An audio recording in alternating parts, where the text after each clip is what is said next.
Yeah, one of my favorite things about being a part of the Acts 29 Church Planting Network is you really do get a global view of what God is doing.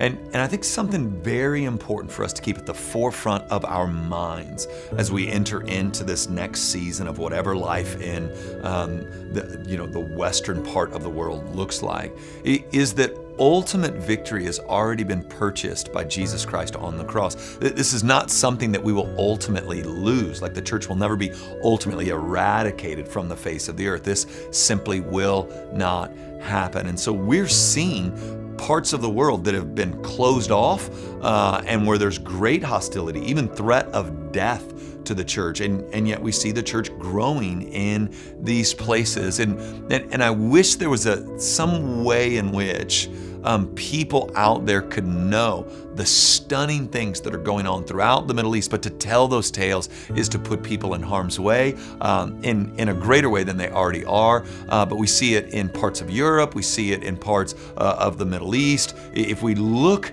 to China and what God has done in China, it's often like we forget that it wasn't that long ago that all Western missionaries were kicked out of China and people thought China was lost. And now you have a nation that's been marked by that subversive hum of the Church of Jesus Christ gathered, preaching the gospel, making disciples, and reaching neighborhoods and towns and villages with the good news of the gospel of Jesus Christ. The Church of Jesus Christ is flourishing. She will in the West. It will not look like it historically has, and yet she will be flourishing.